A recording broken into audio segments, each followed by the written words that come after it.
Hoy día hemos participado de una exposición magistral sobre lo que es el concepto de la casa-templo.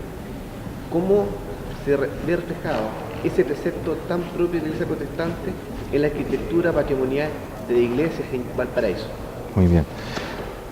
El templo es una creación humana. Jesucristo ni los apóstoles promovieron la construcción de templos. Esa es una idea humana que permite la congregación de una cantidad mediana o grande de creyentes en torno a la palabra de Dios. Y hay dos claves en el Nuevo Testamento para eso. Una es la declaración de Jesucristo, cuando dice: donde hayan 2 o 3 congregados en mi nombre, yo estaré allí en medio de ellos. Y por lo tanto, Dios se hace presente a través de la congregación de los santos, que son en el fondo el cuerpo de Cristo en la tierra. Y el otro principio fundamental es cuando el apóstol Pablo recuerda que cada uno de los creyentes son templo del Espíritu Santo. Y por lo tanto, el cuerpo del creyente es el lugar donde el Espíritu Santo habita. A partir de esos dos principios, durante los 3 o 4 primeros siglos de la iglesia siempre se congregó en casas mayoritariamente. Y la única excepción eran ciertos lugares extraordinarios por razones diversas. La sinagoga, por las buenas relaciones que tenía el mundo cristiano, o la iglesia primitiva si preferimos, con cierto sector de la religión judía, hasta cuando eso ya no pudo ser más posible en el momento en que el apóstol Pablo solicita que puedan entrar gentiles a la sinagoga, y eso es rechazado. También el pórtico de Salomón, también los montes y los bordes de río, también las catacumbas en un momento dado, pero fundamentalmente eran las casas. Y el principio fundamental es esta congregación en torno a la palabra de Dios.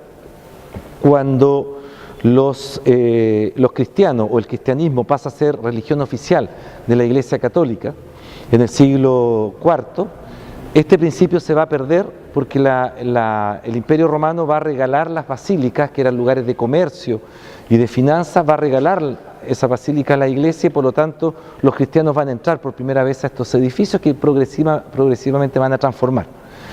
La transformación de ese edificio da cabida entonces a templos en edificios paganos en el sentido de que no tenían una finalidad religiosa, a templos que van a transformar incluso la institucionalidad. Y el Concilio de Trento en el siglo IV va a consolidar esta transformación, generando, entre otras varias cosas, una distinción jerárquica entre el pueblo y entre aquellos que dirigían la congregación.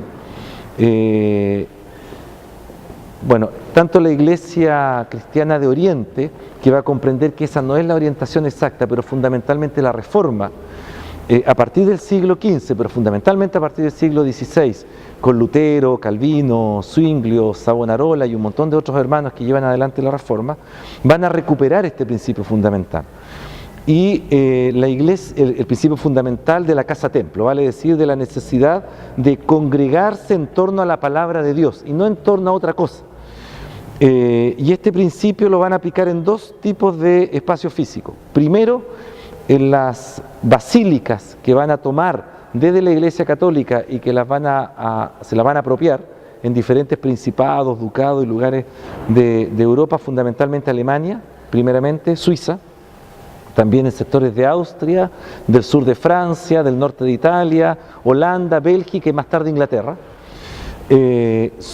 Van a tomar estas antiguas basílicas o catedrales o iglesias o templos y los van a transformar, moviendo fundamentalmente el púlpito, en lugar de la predicación, a uno de los costados, instalando bancas al interior del templo y rodeando el púlpito para poder reconstituir esta idea de la casa-templo.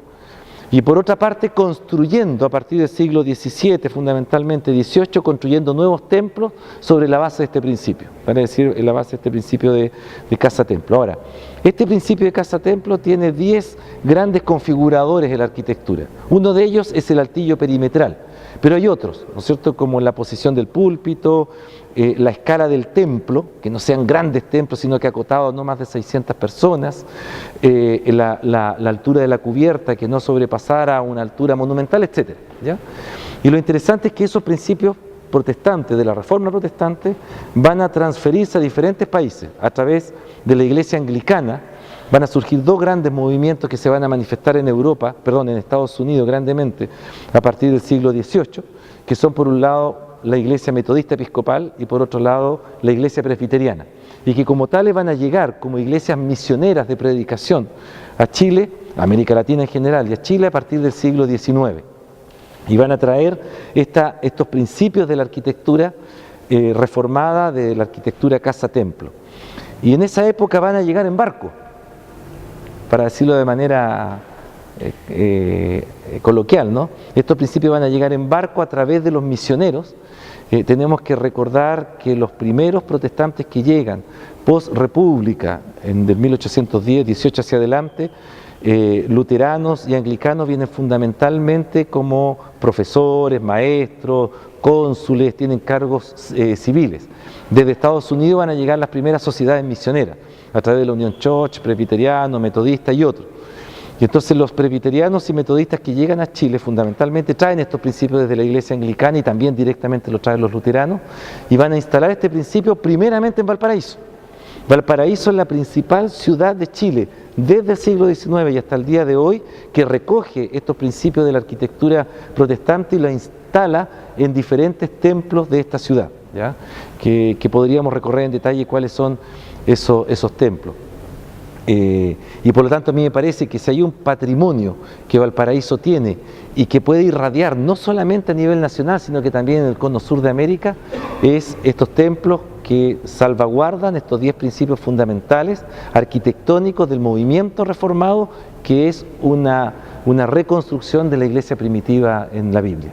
Podemos decir, o debería ser considerada al menos como la capital protestante y evangélica de Chile por esta riqueza que tiene. Absolutamente, yo creo que desde el punto de vista, seguramente de otros puntos de vista también, pero desde el punto de vista de la arquitectura, Valparaíso es capital protestante de Chile sin ninguna duda, porque estos ejemplos que yo estoy dando de los principios protestantes que se recogen en la arquitectura existen también en otros edificios en Chile, pero no tiene ni la fuerza simbólico-arquitectónica, ni tampoco tiene la cantidad de templos que existen en Valparaíso en tan poco periodo. E insisto, mucho antes que el Concilio Vaticano II, que se clausura el año 65, reconociera algunos de estos principios como propios del cristianismo. Okay. Muchas gracias. Okay.